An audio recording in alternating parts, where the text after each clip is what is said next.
Shalom saudaraku, selamat berjumpa lagi dalam Renungan Pengharapan Baru dari channel Terang Jalanku. Salam sehat dan selalu semangat. Bagaimana kabar Anda hari ini? Sungguh saya senantiasa bersuka cita karena Anda terus bersemangat dalam mencari hadirat Tuhan melalui renungan ini. Saudaraku, terkadang saat Anda merasa sudah menyusun suatu rencana dengan sangat detail dan sangat matang, namun tiba-tiba semuanya seolah-olah jalan untuk melaksanakan rencana yang sudah kita susun itu, semua jalan seolah-olah tertutup dengan rapat. Rasanya kemudian hati kita menjadi sesak dan kemudian membingungkan saat kenyataan ternyata tidak sejalan dengan apa yang kita rencanakan, dengan apa yang kita harapkan. Namun percayalah bahwa di balik semua pintu yang seolah-olah sudah tertutup itu, Tuhan itu sebenarnya sedang bekerja di dalam hidup kita. Jalan buntu yang kita hadapi itu bukanlah akhir dari segalanya, melainkan suatu ajakan, suatu undangan untuk kita mau berserah sepenuhnya pada navigasi yang datangnya dari Tuhan, yang sesungguhnya yang dari Tuhan itu adalah yang sempurna bagi kita. Hari ini saya akan menyampaikan suatu renungan dengan judul Saat Rencana Menemui Jalan Buntu. Namun sebelum kita mendengarkan firman Tuhan atau renungan ini, mari kita berdoa terlebih dahulu. Bapa Surgawi yang penuh kasih, kami datang ke hadapan-Mu dengan hati yang terbuka. Saat ini rencana kami terasa menemui jalan buntu dan seolah-olah masa depan menjadi tampak suram. Namun kami percaya bahwa di mana kami melihat suatu tembok, Engkau melihat suatu jalan keluar. Pimpinlah pikiran kami melalui suatu renungan ini agar kami tidak mudah menjadi berputus asa, melainkan terus mau belajar berserah hanya pada kedaulatan Engkau. Kiranya Roh Kudus memberi penghiburan dan juga kekuatan. Terima kasih Tuhan, dalam nama Tuhan Yesus Kristus kami berdoa. Haleluya, amin. Saudaraku yang terkasih, ketika Anda merasa sudah memberikan segalanya, baik itu tentang waktu kita, tentang tenaga kita, tentang pikiran kita, hingga bahkan tentang air mata kita, namun hasilnya semuanya justru nol yang besar. Anda sudah menyusun suatu strategi seakurat mungkin, membayangkan suatu keberhasilan ada di depan mata kita. Tapi tiba-tiba dunia ini seolah-olah berkata tidak pada semua yang kita rencanakan itu.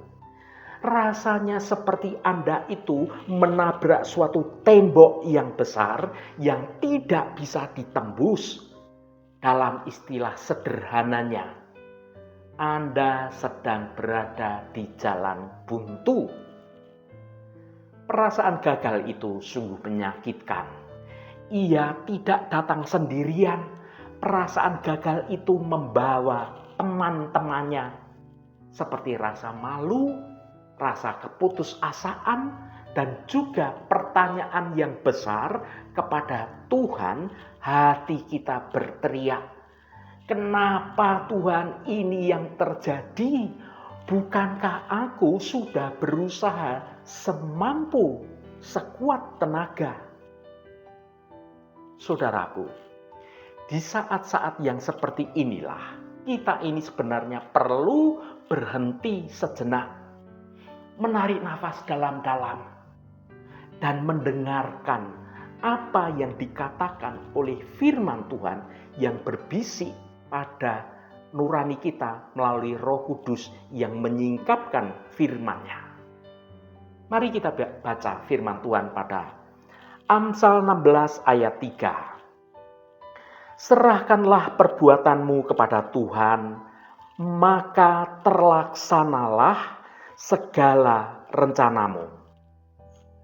Saudaraku, mari kita perdalam bersama pemahaman kita akan kebenaran ayat ini.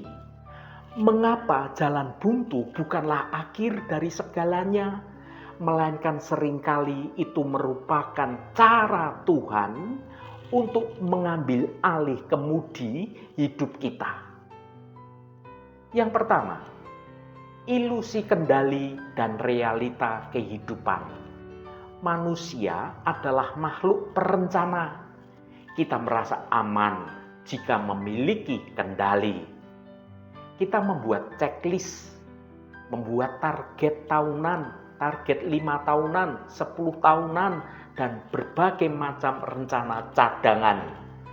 Namun kenyataannya kendali kita sebenarnya itu sungguh sangat terbatas karena kita manusia yang terbatas, manusia yang penuh kelemahan. Ada beberapa variabel yang di luar kemampuan kita, di luar kosakata kita, di luar kuasa diri kita. Ekonomi bisa berubah. Kesehatan tiba-tiba bisa menurun, atau keputusan orang lain yang berubah dan itu berdampak pada rencana kita. Saat rencana kita menjadi gagal, maka ego kita akan menjadi terluka karena kita sadar bahwa kita itu tidak sehebat yang kita kira. Namun di mata Tuhan, pengakuan akan kelemahan kita, akan keterbatasan kita itu adalah suatu langkah awal untuk dapat kita menuju mukjizat yang dari Tuhan. Jalan buntu itu seringkali menjadi cara Tuhan untuk meruntuhkan kesombongan rohani kita agar kita tidak lagi mengandalkan kekuatan kita sendiri, melainkan sungguh-sungguh bersandar pada Tuhan dan mengandalkan pada Tuhan. Yang kedua, arti sebenarnya dari menyerahkan dalam bahasa aslinya, bahasa Ibrani, kata serahkanlah itu menggunakan kata galal yang secara harafiah itu menggulung. Bayangkan Anda sedang memikul beban yang sangat berat di punggung Anda. Alih-alih mencoba mengangkatnya sendirian sampai pinggang Anda terasa sakit, terasa cedera, Tuhan itu meminta Anda untuk menggulung beban itu ke bahunya Tuhan. Menyerahkan perbuatan kepada Tuhan bukan berarti bahwa kita ini kemudian menjadi pasif, diam saja, tidak melakukan apa-apa, kita bermalas-malasan. Menyerahkan itu berarti bisa berarti melakukan bagian kita dengan maksimal, yaitu apa? Hidup dalam ketaatan akan kebenaran firman Tuhan. Dan kita kemudian menyerahkan itu juga berarti melepaskan hasilnya kepada otoritas Tuhan. Apapun hasilnya, itu adalah haknya Tuhan untuk menentukan hasil akhirnya. Percaya bahwa jika hasilnya tidak sesuai dengan keinginan kita sendiri, itu karena Tuhan itu sebenarnya punya rencana, punya rancangan yang jauh lebih baik, yang jauh lebih aman dari kita. Ingat, pandangan kita terbatas, sedangkan pandangan Tuhan jauh ke depan dan tidak terbatas. Seringkali kita ini terbalik, saudaraku. Kita melakukan rencana kita sendirian, lalu di akhirnya ketika kegagalan terjadi, barulah kita meminta Tuhan untuk membetulkan semua kesalahan yang sudah kita lakukan. Amsal 16 ayat 3 mengajak kita untuk melibatkan Tuhan sejak dari awal, bahkan sejak dari niat. Melibatkan Tuhan juga di dalam setiap prosesnya hingga hasil akhirnya kita terus melibatkan Tuhan. Saudaraku yang dikasihi Tuhan, mengapa Tuhan mengizinkan jalan buntu itu terjadi dalam hidup kita? Mungkin Anda bertanya, kalau Tuhan itu baik ya, kenapa ya Tuhan itu membiarkan saya kok menjadi gagal ya? Setelah saya itu sebenarnya sudah berdoa loh.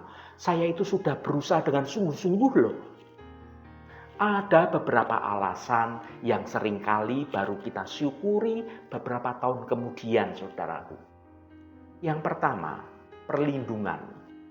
Terkadang jalan buntu itu adalah cara Tuhan untuk berkata kepada kita, jangan lewat sana loh nak. Ada jurang loh di depan sana yang tidak kamu lihat. Apa yang kita sebut kegagalan itu mungkin adalah cara Tuhan di dalam menyelamatkan kita dari kehancuran yang tidak kita lihat. Yang kedua, pemurnian karakter. Tuhan itu lebih tertarik pada siapa diri kita. Ini bicara tentang karakter kita daripada apa yang sebenarnya kita bisa capai. Ini tentang prestasi-prestasi hal-hal duniawi. Melalui kegagalan, maka kita akan belajar tentang kesabaran, tentang kerendahan hati, dan juga tentang ketekunan. Yang ketiga, persiapan untuk sesuatu yang lebih besar. Seorang atlet tidak langsung bertanding di pertandingan besar, misalnya olimpiade. Ia harus melewati tahap-tahap, melewati latihan yang berat, yang melelahkan, bertanding di berbagai turnamen yang mungkin tidak internasional langsung. Dan mungkin dia mengalami berbagai macam kegagalan. Kegagalan saat ini mungkin adalah suatu latihan yang Tuhan desain bagi Anda agar Anda itu siap menerima suatu tanggung jawab yang lebih besar nantinya. Saudaraku, bagian kedua dari ayat tersebut berkata, maka terlaksanalah segala rencanamu. Frasa ini seringkali disalahpahami sebagai suatu jaminan bahwa semua keinginan kita pasti dikabulkan oleh Tuhan. Namun rahasianya adalah pada urutannya. Ketika kita menyerahkan segala perbuatan kita kepada Tuhan, maka hati dan pikiran kita mulai selaras dengan hatinya Tuhan. Dengan rencananya Tuhan. Rencana kita yang tadinya mungkin egois atau untuk jangka pendek saja, maka perlahan-lahan akan diubah oleh Tuhan menjadi suatu rencana yang mendatangkan suatu kebaikan dengan nilai dalam kekekalan. Jadi rencana yang terlaksana itu adalah rencana yang sudah disaring oleh kehendak Tuhan. Saat Anda berserah, Tuhan tidak hanya memberikan apa yang Anda inginkan, tetapi Dia Tuhan memberikan apa yang benar-benar Anda butuhkan. Jalan buntu yang Anda hadapi saat ini bukanlah tanda bahwa Tuhan itu sudah meninggalkan Anda. Melainkan itu adalah tanda bahwa ada suatu rute jalan yang baru yang sedang Tuhan siapkan bagi kita. Dan itu yang terbaik. Saudaraku, bagi Anda yang saat ini seolah-olah merasa gagal, mungkin usaha Anda sedang mengalami kebangkrutan, atau hubungan Anda sedang mengalami suatu persoalan yang menjadikan kandas, atau karir Anda seolah-olah sedang mandek, maka ingatlah ini. Kegagalan adalah sebuah kejadian, bukan identitas Anda. Anda itu bukan seorang yang gagal. Anda adalah anak Tuhan yang sedang dalam proses pembentukan yang dari Tuhan. Tuhan Yesus sendiri tampaknya mengalami suatu jalan buntu secara manusiawi saat berada di atas kayu salib. Secara logika manusia, itu adalah suatu kegagalan secara total. Namun justru melalui titik yang terendah itulah kemenangan yang terbesar atas maut itu, prosesnya justru sedang terjadi. Jika Tuhan bisa mengubah salib itu menjadi suatu kemenangan, maka Dia Tuhan juga bisa mengubah jalan buntu Anda menjadi suatu jalan yang terbuka bagi kemuliaan Tuhan. Langkah praktis saat jalan buntu. Bagaimana cara mempraktekkan penyerahan ini secara nyata dalam hidup kita di zaman sekarang ini? Yang pertama, berhenti sejenak. Jangan paksakan diri Anda untuk terus berlari saat Anda sedang menabrak tembok. Ambillah waktu untuk berdiam diri, untuk berdoa, mencari hadirat Tuhan. Yang kedua, jujur di hadapan Tuhan. Tuhan itu tidak butuh doa yang religius, yang terlihat seolah-olah kita ini sok kuat. Katakan dengan jujur, Tuhan, aku sedang kecewa. Aku ini sedang lelah Tuhan, dan aku ini sedang merasa gagal. Aku menyerahkan semua rasa sakit hati ini hanya kepada Engkau. Yang ketiga, evaluasi dengan rendah hati. Mintalah hikmat yang dari Tuhan. Apakah ada hal yang perlu Anda perbaiki? Ataukah apakah ini saatnya Anda harus banting setir ke arah yang Tuhan tunjukkan, suatu jalan baru yang dari Tuhan. Yang keempat, melangkah lagi dengan iman. Penyerahan itu bukan berarti bahwa kita berhenti melangkah, kita diam saja. Setelah berdoa, lakukanlah hal yang kecil yang bisa Anda lakukan hari ini. Dan percayalah bahwa Tuhan yang akan membuka pintu-pintu yang tertutup menjadi pintu-pintu yang terbuka. Bahkan Tuhan menyediakan pintu yang baru yang terbuka. Saudaraku yang diberkati Tuhan, ingatlah, Tuhan kita adalah ahli dalam membuat jalan di padang gurun dan sungai di padang belantara. Jalan buntu bagi kita adalah suatu kesempatan bagi Tuhan untuk menunjukkan besarnya kuasa Tuhan. Jangan menyerah pada keputusasaan. Serahkanlah seluruh reruntuhan rencana Anda itu ke tangan Sang Arsitek yang agung, yaitu Tuhan kita. Dan lihatlah bagaimana Dia Tuhan akan membangun kembali sesuatu yang jauh lebih indah dari apa yang pernah Anda bayangkan. Kegagalan Anda hari ini adalah suatu bahan baku untuk kesaksian Anda di masa yang akan datang, di mana Tuhan bersama dengan Anda membangun suatu rencana yang gagal menjadi sesuatu hal yang berkemenangan.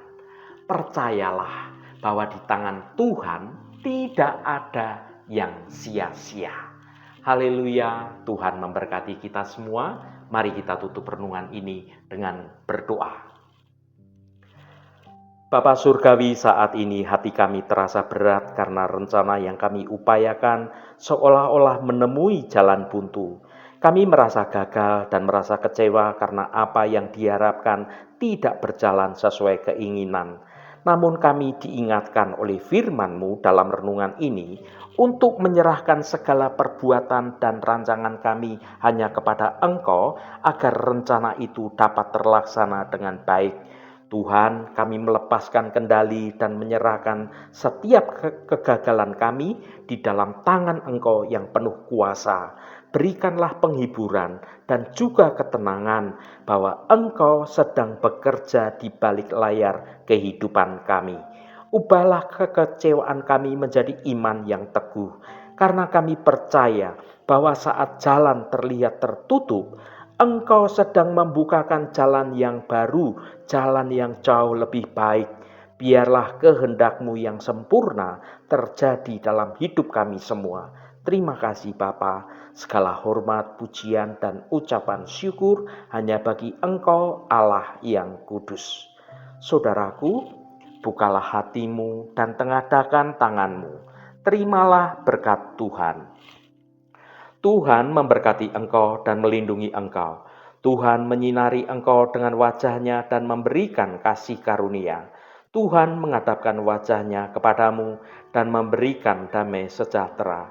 Berkat anugerah dari Bapa Surgawi, cinta kasih karunia dari Tuhan Yesus Kristus, dalam persekutuan dan penghiburan Roh Kudus, menyertai kita semua sekarang ini dan sampai selama-lamanya. Dalam berkat Tuhan Yesus Kristus, haleluya, amin. Puji Tuhan saudaraku semua, biarlah melalui renungan pengharapan baru dari channel Terang Jalanku ini, iman kita terus bertumbuh dalam kebenaran Tuhan. Saudaraku, saya sangat senang sekali dan berterima kasih jika Anda berkenan memberikan komentar pada konten video ini dan bagikan renungan ini pada teman dan sahabat Anda, agar mereka diberkati juga melalui renungan yang Anda bagikan itu. Terima kasih saudaraku, sampai bertemu kembali. Shalom, Tuhan memberkati.